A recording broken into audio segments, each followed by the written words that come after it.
छत्रपति शाहू जी महाराज एवं शिक्षा की अलग जलाने वाले, समता मूलक समाज की स्थापना करने वाले राष्ट्रपिता महात्मा ज्योतिबा फूले एवं इनके कंधे से कंधा मिलाकर चलने वाली माता सावित्रीबाई फूले, मनुवाद पर जोरदार प्रहार करने वाले पेरियार साहब एवं जल जमीन एवं जंगल की लड़ाई लड़ने वाले क्रांति सूर्य बिरसा मुंडा जी एवं इन सभी महापुरुषों के कार्यों को, इनके विचारों को अंजाम देने वाले कलम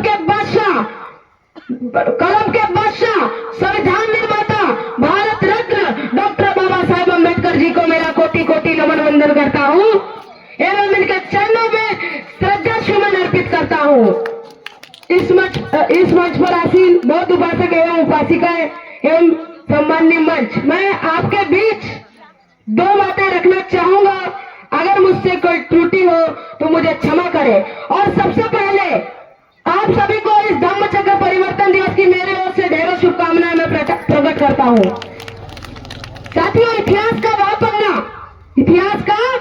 वह पन्ना जिसे जला दिया गया, असली बात तो यह थी कि हजारों वर्ष पहले खून की नदियां बहती थी, चारों तरफ लड़ाइयां जारी थी, सारी लड़ाइयां जीतकर जिसने अपनी शान बढ़ाई थी, अजी सारी लड़ाइयां जीतकर जिसने अपनी शान बढ़ाई थी, अजी अफसोस हुआ था उस सम्राट अशोक को,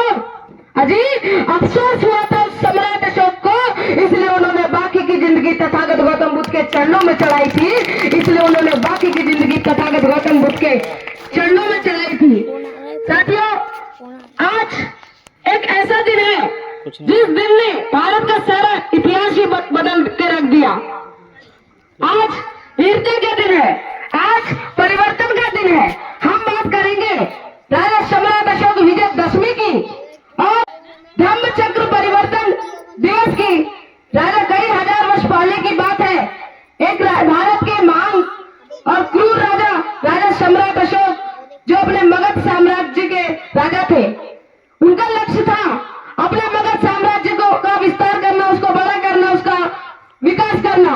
उन्होंने कई युद्ध लड़े, मगर उनका सबसे बड़ा युद्ध था कलिंग का युद्ध।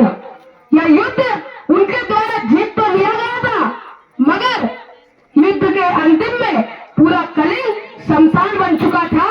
चारों ओर लाशें बिछ चुकी थी, खून से सनी हुई लाशें, रोते बिलखते बच्चे और विधवा औरतों को देखकर राजा सम्राट अशोक का हृदय परिवर्तन हो गया और उन्होंने यह महसूस किया कि यह जीत नहीं बल्कि यह तो हार है।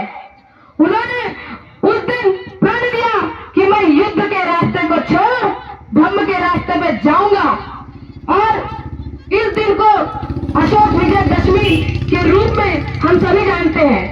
उन्होंने न केवल शांति को अपनाया बल्कि बौद्ध धर्म को भी अपनाया और बौद्ध धर्म के विचारों को विश्व में फैलाने का काम किया। उन्होंने कई बौद्ध स्तूप भी बनाए, जिसमें से सारनाथ का स्तूप सबसे प्रसिद्ध है। यह सिर्फ एक इमारत ही नहीं बल्कि शिक्षा के केंद्र कहलाए। यह एक इमारत नहीं कहलाई साथियों, यह शिक्षा के केंद्र कहलाए। साथियों, इनमें से सारनाथ का सबसे प्रसिद्ध, जिसका राजा सम्राट अशोक का जो चक्र है वह हमारे तिरंगे का एक महत्वपूर्ण हिस्सा है। साथ ही आप सभी को पता है धम्म चक्र का अर्थ क्या होता है। धम्म का अर्थ होता है धर्म, चक्र का अर्थ होता है पहिया और धम्म चक्र का अर्थ होता है धर्म को चलाने वाला पहिया। साथियों, यह दिन तथागत गौतम बुद्ध से भी जुड़ा हुआ है, क्योंकि तथागत गौतम बुद्ध ने सारनाथ में अपने शिष्यों को पहला उपदेश दिया था। इस उपदेश को धम्म चक्र परिवर्तन कहा जाता है। साथियों, इस दिन को वर्षों बाद बाबा साहेब अम्बेडकर ने चुना और हम बात करेंगे एक ऐसे ऐतिहासिक दिन की 14 अक्टूबर 1956 में, क्योंकि बाबा साहेब ने नागपुर की दीक्षा भूमि में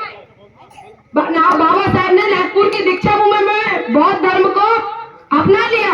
उन्होंने हिंदू धर्म के असमानता, जातिगत और भेदभाव से छुटकारा पाने के लिए यह कदम उन्होंने उठाया और उन्होंने कहा था कि मैं ऐसे धर्म को मानूंगा जो बंधुत्वता, समानता, स्वतंत्रता और भाईचारे पर आधारित हो, और इन सब सिद्धांतों पे वो धर्म खरा उतरा। उन्होंने 22 प्रतिज्ञाएं ली थी, उनमें से सबसे महत्वपूर्ण थी कि मैं बुद्ध के सिद्धांतों का पालन करूंगा और समाज में समानता स्थापित करने का प्रयास करूंगा। साथियों, इस दिन को धम्म चक्र परिवर्तन दिवस के रूप में भी जानते हैं और आज हम वही यहाँ मनाने के लिए एकत्रित हुए हैं। साथियों, जो सामाजिक न्याय, समानता और आत्मसम्मान का प्रतीक है। साथियों, अशोक विजयदशमी और धम्म चक्र परिवर्तन दिवस यह हमारे लिए सिर्फ और सिर्फ एक तारीख ही नहीं, बल्कि यह हमें सिखाता है कि युद्ध से शांति बेहतर है और नफरत पर शांति की विजय होती है।